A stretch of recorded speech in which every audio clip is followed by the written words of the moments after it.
8,000 ఇచ్చే దిక్కులేదు ఈరోజు. Engineering pass అయినటువంటి పిల్లవాడు 8-10 లేక ఈరోజు బజార్లో నిరుద్యోగంగా ఉంటే ఈ బుద్ధి లేని నాయకులు ఏ ఒక్కరు కూడా ఈ పిల్లల్ని ఎట్లా ఆదుకోవాలని ఆలోచిస్తున్నారా? ఏ పంట పండించినా రైతు దివాలా తీసేటువంటి పరిస్థితి. కష్టపడితే రాత్రి మూడు కష్టపడతారు, కష్టపడి ఆత్మహత్య చేసుకోవాల్సినటువంటి పరిస్థితి ఏర్పడింది.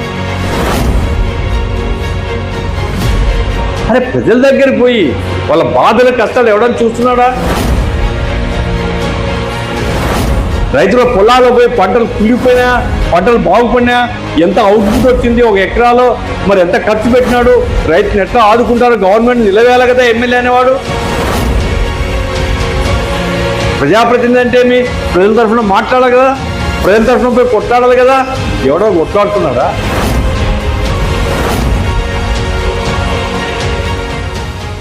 ఉద్యమం నిర్మాణం అట్లా కాదు. ఉద్యమం నిర్మించాలి అంటే ఎంతో కష్టపడాలి,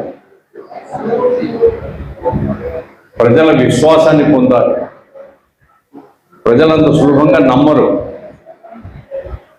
ప్రజల నమ్మకం పొందాలంటే త్యాగాలు చేయాలి, కష్టపడాలి. వాళ్ళ కోసం అహోరాత్రులు మనం పనిచేస్తున్నాం అనేటువంటి ఒక నమ్మకాన్ని వాళ్ళు కలిగించాలి.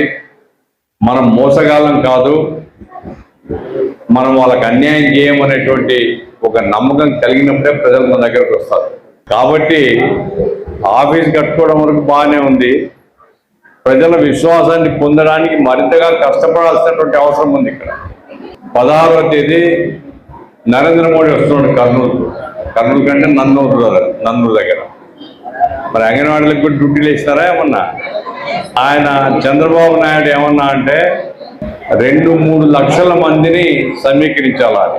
2-3 లక్షల మంది జనం వస్తే అక్కడ నరేంద్ర మోడీ ఉపన్యాసం చెప్తాడు.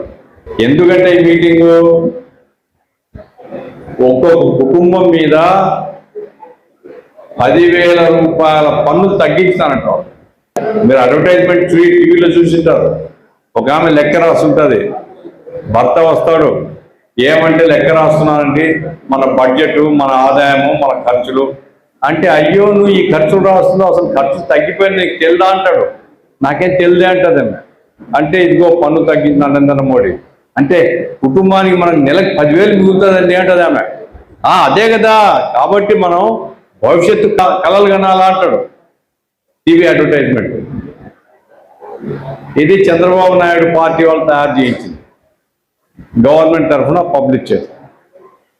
నేను మిమ్మల్ని అడుగుతున్నా, పోయిన నెలకు ఈ నెలకు 10,000 రూపాయల భారం మన మీద తగ్గిందా? ఎంత మోసం చెప్తున్నారు, ఎంత అబద్ధాలు చెప్తున్నారు, ఎంత దగా చేస్తున్నారు. రేపు ఈ 3 లక్షల మందిని అక్కడ పిలిపించి నరేంద్ర మోడీతో ఇదే చెప్పిస్తాడు. ఆయన అధికారులకు రాబోయే ముందు, నాకు గనక అధికారం వస్తే అభివృద్ధి ఫలాలు మీ అందరికీ అందిస్తాను. నేను సబ్కే సాత్ సబ్కా వికాస్. తర్వాత కొన్నాళ్లకు 2 కోట్ల ఉద్యోగాలు సాలినా సృష్టిస్తాను. నోట్ల రద్దు చేశాడు. అప్పుడేం చెప్పాడు? 6 నెలలు టైం ఇవ్వండి, మీ పరిస్థితులన్నీ మారిపోతాయి, మీ పరిస్థితులు మారిపోకపోతే నన్ను ఉరిదీయండి. పరిస్థితులు ఏం మారలే. ఆ తర్వాత ఏమన్నాడు? స్విస్ బ్యాంకులో డబ్బులున్నాయి, ఇంతకాలం కాంగ్రెస్ వాళ్ళు తీసుకొని రాలా, నాకు ప్రధానమంత్రి చేయండి, డబ్బులు తీసుకొని వస్తాను, నేను 15 లక్షలు ఒక కుటుంబానికి ఇస్తాను అన్నా. ఏమో 15 లక్షలు వచ్చినాయి ఎవరికన్నా? 15 రూపాయలు రాలే. అంటే అబద్ధాలతో ప్రజల్ని మోసం చేసే వాళ్ళు ఇప్పుడు రాజకీయ నాయకులుగా ఉన్నారు. రేపు 16వ తేదీ మళ్ళీ ఇట్లాంటి అబద్ధాలు చెప్తారు. ఇట్లాంటి అబద్ధాలు చెప్పే వాళ్ళని పొగుడుతూ తెలుగుదేశం వాళ్ళు రాజకీయాలు చేస్తున్నారు. వైసీపీ వాళ్ళు పరోక్షంగా నరేంద్ర మోడీతో చేతులు కలిపి ఉన్నారు. వైసీపీకి తెలుగుదేశానికి మౌలికంగా ఏం తేడా లేదు. మౌలికంగా వాళ్ళు కానీ వీళ్ళు కానీ ప్రజలు బాగుపడాలా, ప్రజల జీవన ప్రమాణాలు మెరుగు కావాలా, ప్రజలకు అన్ని సౌకర్యాలు అందించాలా, మంచి విద్య అందించాలా, మంచి వైద్యం అందించాలా, పిల్లలు చదువుకున్న వాళ్ళకి మంచి ఉపాధి అవకాశాలు కల్పించాలా, పనిచేసే వాళ్ళందరికీ మంచి జీతాలు ఇవ్వాలా. ఇట్లాంటి ఆలోచన వైసీపీకి లేదు, తెలుగుదేశానికి లేదు. ఎందుకు ఈ రకమైన దురవస్థ మనకు వచ్చింది? ఇప్పుడు అధికారం కోసం జగన్మోహన్ రెడ్డి ఏమంటున్నాడు? ఇప్పుడు నేను అధికారంలో తొలగిపోవడం ప్రజలకు శాపమైంది, మళ్ళా నేను ముఖ్యమంత్రి అయితేనే ప్రజలు బాగుపడతారు, కాబట్టి ప్రజలారా మీ కష్టం ఏమిటంటే బాగా కష్టపడి నన్ను ముఖ్యమంత్రి చేయండి అంటున్నాడు ఆయన. చంద్రబాబు ఏమంటాడు? నేను ముఖ్యమంత్రిగా ఉంటేనే మీకు రక్షణ, కాబట్టి నేను ముఖ్యమంత్రిగా ఉండడం కోసం మీరు పనిచేయండి అని చెప్తాడు ఆయన. వాడు ముఖ్యమంత్రి అయితే ఈడు ముఖ్యమంత్రి అయితే మనకేం దక్కింది? ఇది కదా మనం ఆలోచించాల్సింది. నేనేమి రాజకీయాలు మాట్లాడడంలే, నేను చిన్నప్పుడు ఉండే నాటి నుంచి చూస్తున్న గ్రామీణ ప్రజల జీవితం. గ్రామాల్లో ఈనాటికి కూడా చాలా గ్రామాల్లో తాగునీటికి పరిశుభ్రమైన తాగునీళ్ళు లేవు మనకు. లోపల భూమిలో ఏ కాలుష్యం అయితే ఉంటుందో ఆ కాలుష్యాన్ని తాగుతున్నాం మనం. ఈనాటి కూడా రైతులు గ్యారంటీగా నా కుటుంబం సుఖంగా బతుకుతుందనేటువంటి పరిస్థితి ఇంతకుముందు ప్రభాకర్ చెప్పాడు. మత్తికొండకు పోతే టమాటా బాగా పండుతుంది, రోడ్ల మీద పడేస్తున్నారు. మన ఈ ప్రాంతం నుంచి కర్నూలు వరకు పోతే ఉల్లిపాయలు బాగా పండుతాయి. ఈరోజు ఉల్లిపాయ కొన్ని దిక్కు లేదు. మన కామ్రేడ్ ఒకతను 6 ఎకరాలు పత్తి వేసినాను సార్ అన్నాడు. రేట్ ఎట్లుందా అంటే రేట్ పడిపోయింది సార్ అన్నాడు. పత్తికి పెట్టుబడి పెట్టాలా, కానీ దానికి రేట్ రాదు. ఏ పంట పండించినా రైతు దివాలా తీసేటువంటి పరిస్థితి. కష్టపడితే రాత్రి మూడు కష్టపడతారు, కష్టపడి ఆత్మహత్య చేసుకోవాల్సినటువంటి పరిస్థితి ఏర్పడింది. కర్నూలులో పొగాకు పండించిన రైతులను పెద్ద ఆందోళన చేస్తున్నారు, కొనే దిక్కు లేదు. ధాన్యం పండించే రైతులకు గ్యారెంటీ లేదు. వర్షాలు విపరీతంగా పడుతున్నాయి, వాటి నుంచి ఎట్లా కాపాడుకోవాల పంటల్ని దిక్కు లేదు. కాబట్టి రైతుల పరిస్థితి 50 సంవత్సరాలుగా చూస్తున్నాం. రైతుల పరిస్థితి ఎప్పుడు కానీ మేము సుఖంగా ఉన్నాము అని చెప్పుకునేటువంటి పరిస్థితి రైతులకు లేదు. గ్రామాల్లో మీరు కనుక ఇటు కోసిగి ఈ ప్రాంతంలో కౌతాలం కొంచెం మెరుగ్గా ఉంటుంది.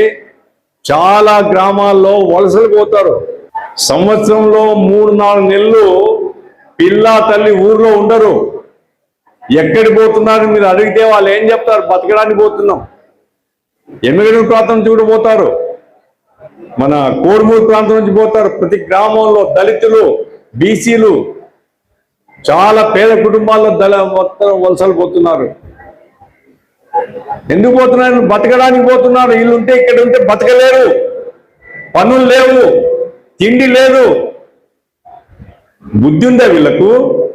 వీళ్ళు మనుషులేనా పరిపాలన చేసేవాళ్ళు? అరే వీళ్ళందరినీ వాళ్ళ గ్రామాల్లో బతికేటట్టుగా చూడాలి, వాళ్ళకు ఉపాధి కల్పించాలి, వాళ్ళ గ్రామాలకు నీళ్ళు ఇచ్చి రైతులకు ఆదుకుంటే ఆ రైతులు బాగుంటే వాళ్ళ దగ్గర పొలాల్లో పనిచేసి వీళ్ళు బతుకుతారు, లేదా వీళ్ళకి భూమి ఇద్దాం, వీళ్ళ జీవితాన్ని బాగు చేద్దాం. ఎవడైనా ఆలోచిస్తున్నాడా? రాజశేఖర రెడ్డి ఫీజు రియంబర్స్మెంట్ విధానం పెట్టిన తర్వాత ఒక మార్పు జరిగింది సమాజంలో. అసలు చాలా మంది పిల్లలు బీటెక్లు పాస్ అయినారు, ఇంజనీరింగ్ పాస్ అయినారు. ఫీజులు గవర్నమెంట్ కడుతుంది కాబట్టి ఎంతో కొంత కష్టపడి మన పిల్లవాడిని చదివించుకుంటే కనీసం మన కష్టం మన కుటుంబానికి ఉండదు. రాబోయే కాలంలో ఈ పిల్లవాడు ఇంజనీర్ ఎక్కడైనా ఉద్యోగం సంపాదించి మమ్మల్ని పోషిస్తాడని చాలా మంది ఇంజనీరింగ్ చదివారు.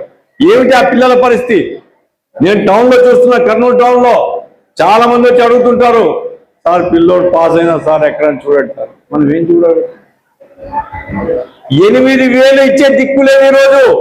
ఇంజనీరింగ్ పాస్ అయినటువంటి పిల్లవాడు 8-10,000 లేక ఈరోజు బజార్లో నిరుద్యోగంగా ఉంటే ఈ బుద్ధి లేని నాయకులు ఏ ఒక్కరు కూడా ఈ పిల్లల్ని ఎట్లా ఆదుకోవాలని ఆలోచిస్తున్నారా? కాబట్టి నేను చెప్పేది ఏమిటంటే, వాళ్ళలాగా మనం మాటలు చెప్పే రాజకీయ పార్టీగా ఉండకూడదు. ప్రజల్ని సమీకరించి పోరాడే పార్టీగా ఉండాలి. ప్రజల యొక్క సమస్యల మీద నిలవేసే పార్టీగా ఉండాలి. ప్రజానీకాన్ని కదిలించే పార్టీగా ఉండాలి. ప్రతి కష్టంలో మనం నిలబడతాం, మనం అండగా ఉంటాం, వాళ్ళ కోసం ఉంటాం అనేటువంటి విశ్వాసాన్ని మనం కల్పించగలిగితే జనం వస్తారు. మనం అది కల్పించలేకపోతే అందరిలాగానే వీళ్ళు కూడా మాటలు చెప్పిపోతారు లేదు. కాబట్టి ఎర్ర జెండా ఎర్ర జెండా ఎర్ర జెండా అంటే ఉత్త స్లోగన్స్ కోసం కాదు, జనంలో పోవాలి, జనాన్ని కదిలించాలి, పేద ప్రజలకు అండగా ఉండాలి, వాళ్ళ కష్టాన్ని పరిశీలించాలి, వాటి పరిష్కార మార్గాన్ని అన్వేషించాలి, వాళ్ళని కదిలించాలి, వాళ్ళ తరఫున నిలబడాలి, ప్రభుత్వాన్ని నిలవేయాలి.